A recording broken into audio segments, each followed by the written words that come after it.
yafqahu qawli arhamar rahimin. Bismillahirrahmanirrahim. Faslon utawi iki iku ana fasal suci. Utawi iki iku ana fasal suci.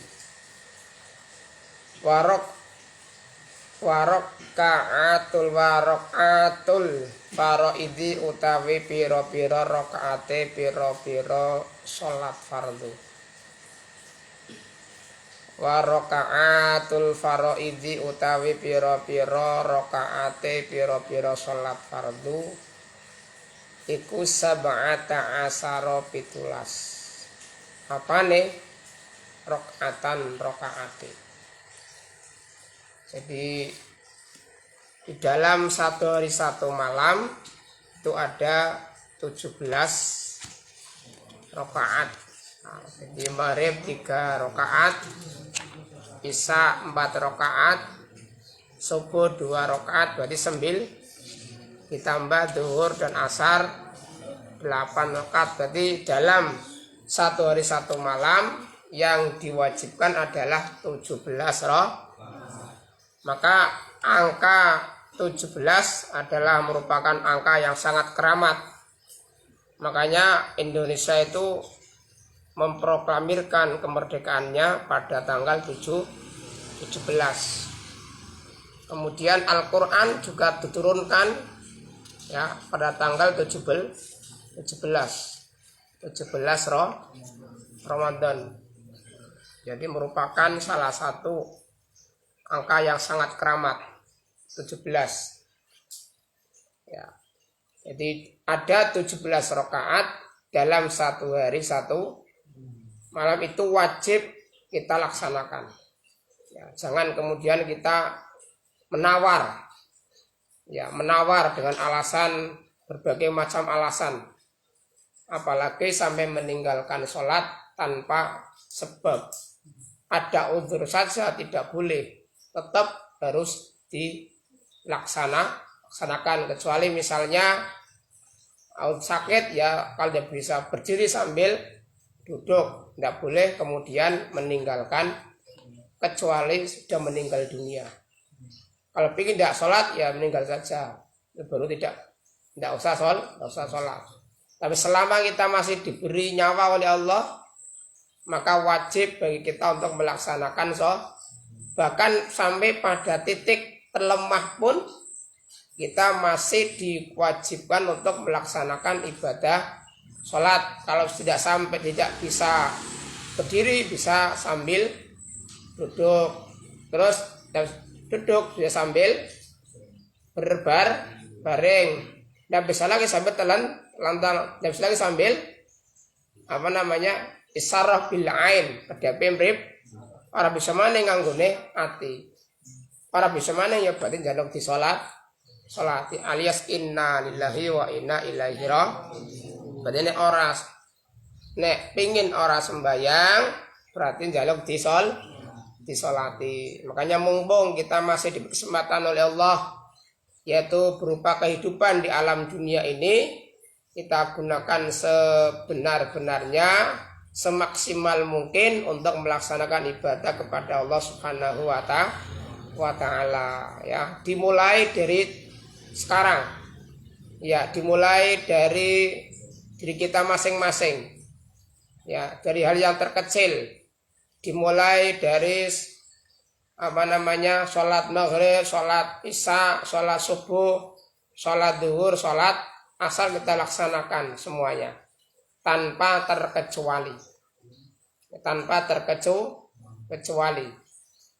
Terus fiya iku tetap ing dalam sab'ata asara rakaatan. Di dalam 17 rakaat ada arba'un utawi papat wasalasuna lan 30. Arba'un utawi papat wasalasuna lan 30. Apane?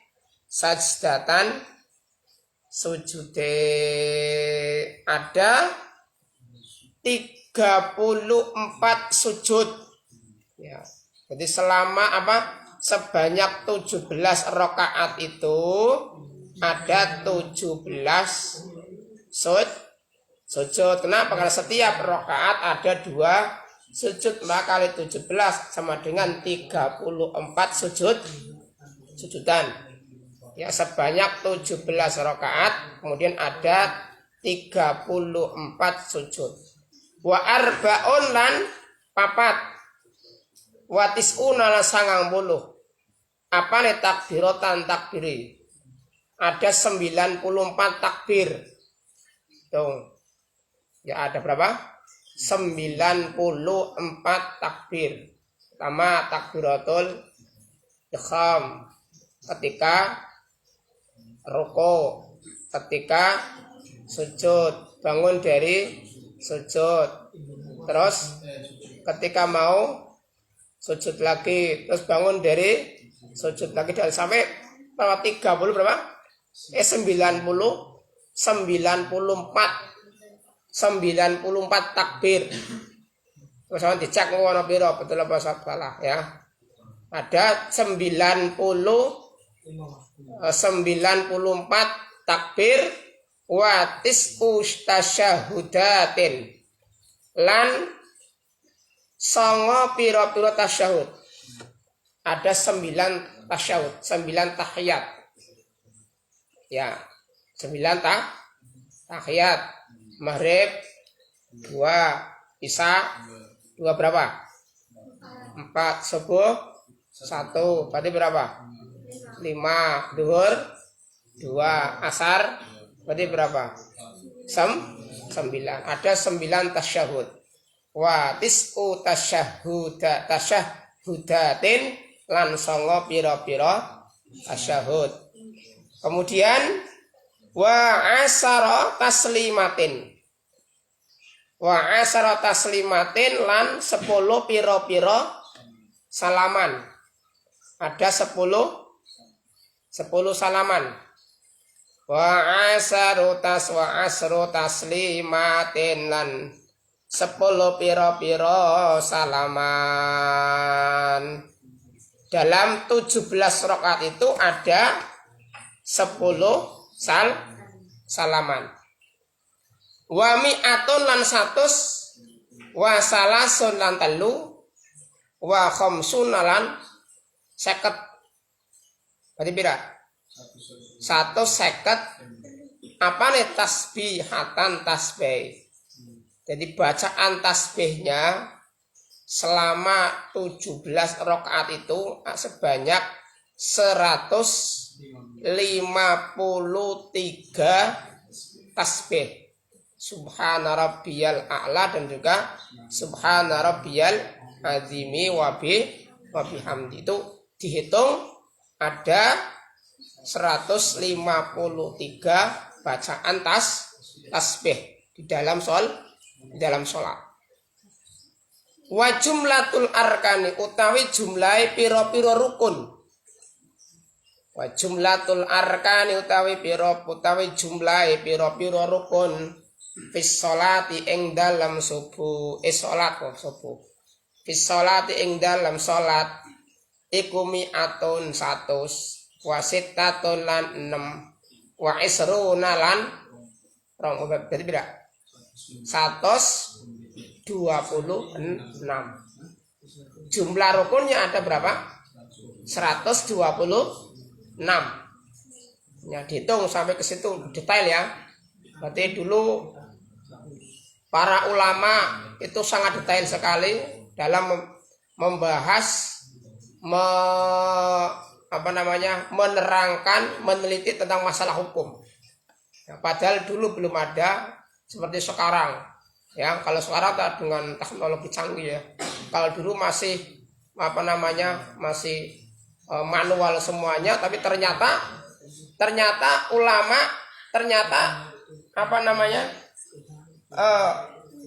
sangat detail sekali di dalam menerangkan masalah hukum. Padahal dulu masih tradisional, masih manual. Contoh sendiri Imam Nawawi itu ketika membahas tentang masalah haid itu sangat detail sekali, ngungkuli dokter.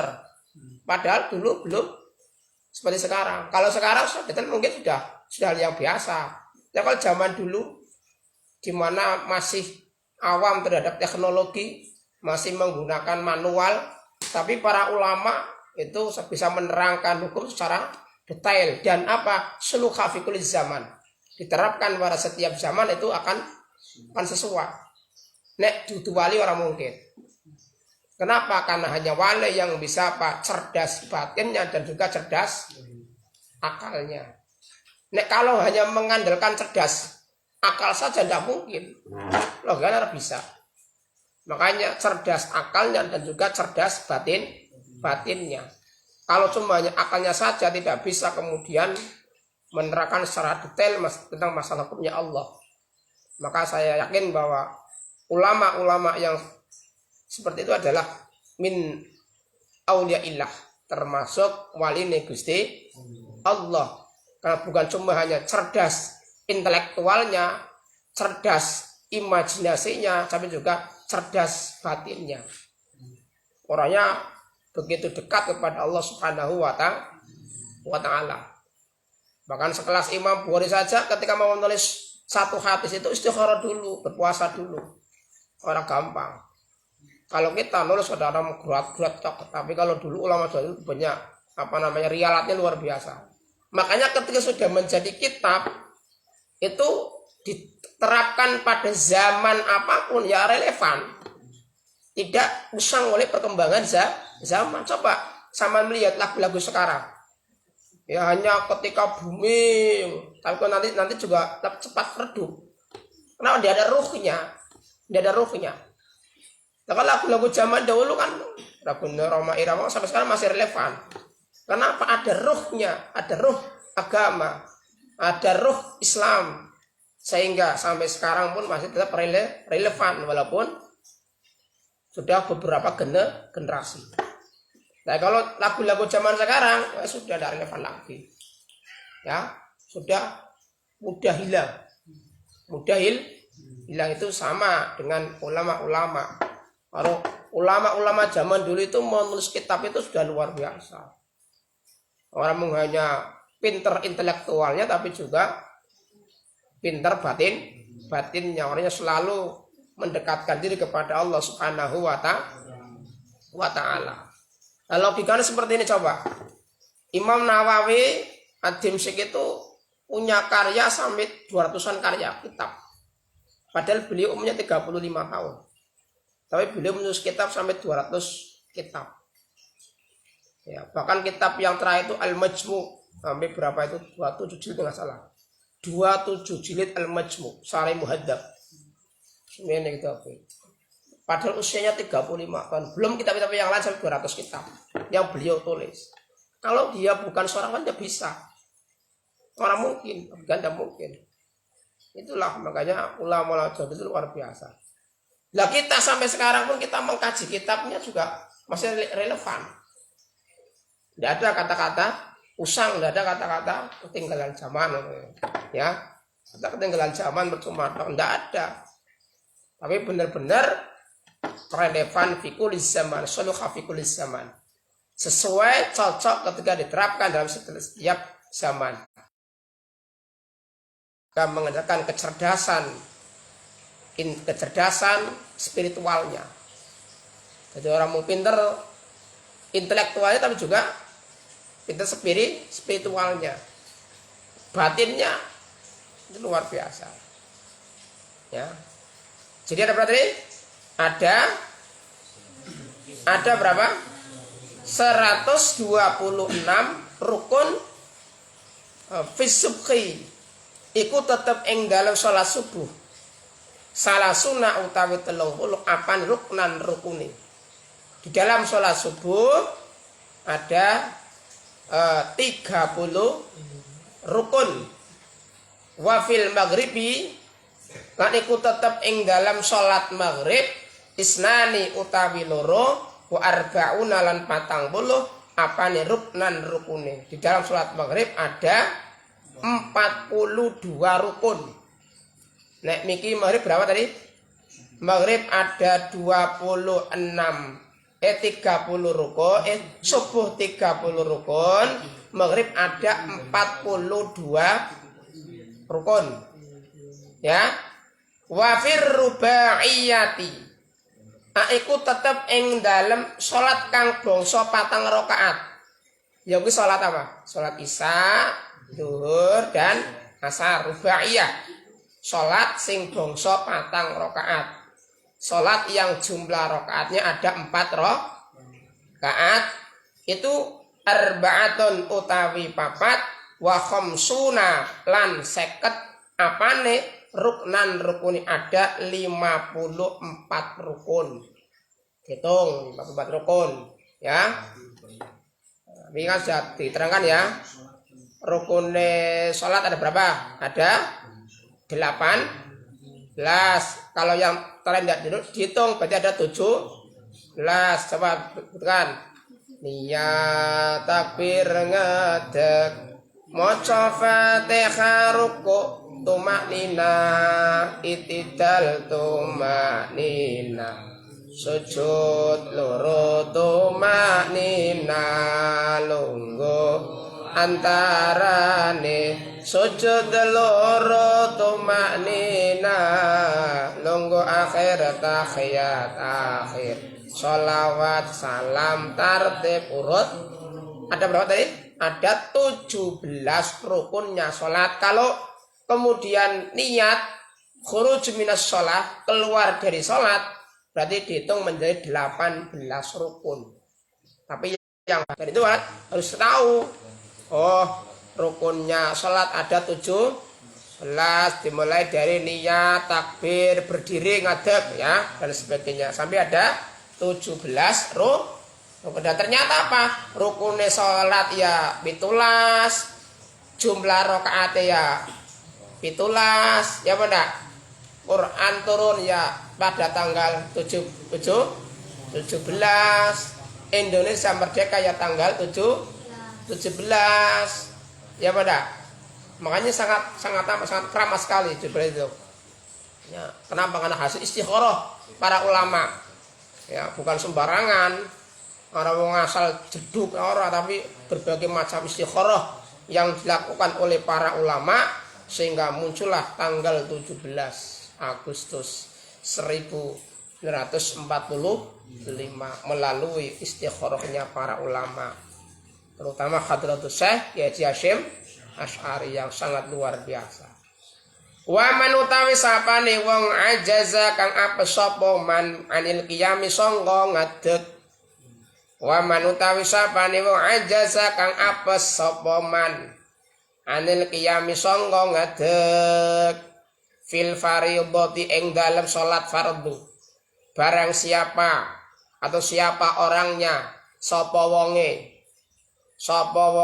sing apes ora bisa ngadeg, yaitu lemah, tidak mampu berdiri fil fardhah dalam salat fardu, ya shalla mongko salat sapa wong jalisan hale lungguh. Nek ora bisa ngadeg bisa salat karo lungguh. Kuwi nek salate salat fardu. Tapi nek salate salat sunnah dileng-lengke, paham? Nek salate salat sunnah walaupun sampeyan pinter ngadeg bisa karo lungguh, tapi pahalane separuh wong salat sunnah karo ngadeg. Paham?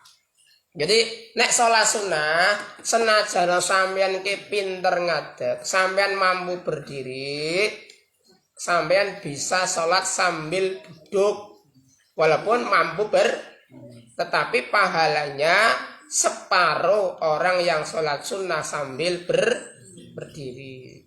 Tetapi kalau sholat fardu selama bisa berdiri maka tidak boleh sambil duduk. Wa man ajaza anil julus, wa man utawi sapane wong ajaza, wa man tasabane ajaza apes sapan anil julusi sangka lungguh, ya shalla monggo salat sapa man muqajian hale turun miring. Nek ora bisa lungguh bisa karo turun miring, berbaring, ora bisa maning ya karo turun luma mustalqiyan, ora bisa maning karo kedepe mripat ora bisa maning karo krendege, ora bisa maning njaluk dipatoki lor kidul. Berarti alias inna lillahi wa inna ilaihi raji'un. Mula nek wong ora gelem sembahyang berarti kepengin mati. Iya, sembahyang paling hanya berapa menit kok abote ora karuan ya. Maka jangan sampai kalian meninggalkan sholat ya. Karena apa? Kunci keberagamaan kita itu adalah sholat. Ketika sholatnya sampean kabeh ki apik, kabeh ngamale dihitung apik kabeh. Tapi sholatnya bisa rapi kan, kabeh ngamale rapi kabeh. Lah apa priben sembahyang ora tahu. Ya kabeh amale dihitung ora apik karo Gusti Allah. Lo kuncinya adalah sholat. Karena sholat adalah merupakan kewajiban yang sangat istimewa. Coba ketika kita bersejarah ya, Gusti Allah merintah haji cukup lewat malaikat Jibril. Allah mewajibkan zakat cukup lewat malaikat Jibril. Allah mewajibkan puasa cukup lewat malaikat Jibril. Tapi begitu Allah mewajibkan sholat, langsung Allah undang Rasulullah menemui. Berarti kan luar biasa ya. Berarti luar biasa. Ibadah-ibadah yang lain cukup Allah kirim malaikat Jibril. Sampaikan wajib kepada Rasulullah. Tetapi ketika sholat langsung diangkat Allah. Ayo Jibril, Muhammad, kawan aku, ya, teman-teman aku. Ya ini kan sebuah ya apa namanya kewajiban yang sangat luar biasa. Karena ada apa namanya perlakuan khusus ketika Rasulullah diperintahkan untuk melaksanakan sholat dengan melaksanakan kewajiban-kewajiban yang lain, Allah memperlakukan yang khusus terhadap perintah sholat. Berarti alangkah luar biasanya sholat. Makanya kunci keberagamaan kita adalah sholat. Maka bulan-bulan sembahyang dilakoni. Nek bocah nom kok gelem sholat imam waktu itu luar biasa. Karena kebanyakan bocah nom kebanyakan sembangnya padha blaur. Kayak sinom. Padahal mati ora kudu tua. Ngono mati bibirang-birang. Ya benda. Orang mesti ngono sinom kok gampang kudu tua banyak tobaté. Yen tekan tua. Lah nek tekan tua, mur-mur mati nang dalan priben. Kapiran lo ya. Lah iya cuma ngono yo sinom kok. Nyong enom tenang santai aja kaya kuwi wong umur langkah sing ngerti menganya Allah Subhanahu wa taala. Wong mati ra kudu ngenteni satu, luar kudu ngenteni penyakit ra kudu ngenteni meriang ra kudu. Ketika fa idza jaa ajaluhum la yastakhiruna sa'atan wa la yastaqdimun. Ketika ajal pati sudah datang menjemput kita, tidak bisa diakhirkan dan tidak bisa dipercepat, tidak bisa. Kalau sudah saatnya harus mau, gelem ora gelem kudu gelem, siap ora siap ya kudu siap. Aja ngenteni kodhong tua. Wah gampang cilik dasare kok.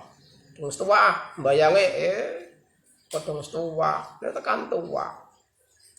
Oh, ana para wong baca perawan mati ana para pirang-pirang, bujang mati anak para, anak pirang, bayi mati pirang-pirang, omane, sing tua-tua mati-mati ya, pirang-pirang, ya pada, iya tadi, kalau bocah bujang, bocah nom ya gelem sembahyang, kayak luar biasa, jarang-jarang, bocah nom kok ngaji nih, sholat nih, generasi top ya, generasi militan, ya, generasi luar biasa, ya, kebanyakan janom yo. Mau ribet sih bal-balan, apa dah? Ini kebanyakan Maghrib masih bermain sepak bola. Nggak balik bisa, balik kisah, balik kapan? Ya sembahyang oh ya. Nah itu, ini zaman sekarang seperti itu. Ini kalau sampai belum sholat 5 waktu, wah luar biasa. Coba kalian lihat anak-anak sekarang sholat, coba, wah ya Maghrib ya bal-bal. Saya enggak melarang bal-bal ya monggo, tetapi jangan meninggalkan kewajiban. Monggo main bal-balan ya monggo, mau bermain musik ya monggo. Monggo itu kan sebuah hobi ya. Itu monggo, tetapi ingat jangan sampai meninggalkan kewajiban kita kepada Allah Subhanahu wa Ta'ala. Jika sampai meninggalkan berdosa. Monggo, sama sunangnya bal-bal mumpung bal-balan, tapi di planning bal-balannya berarti bar asar, bersembahyang asar. Monggo jam 5:30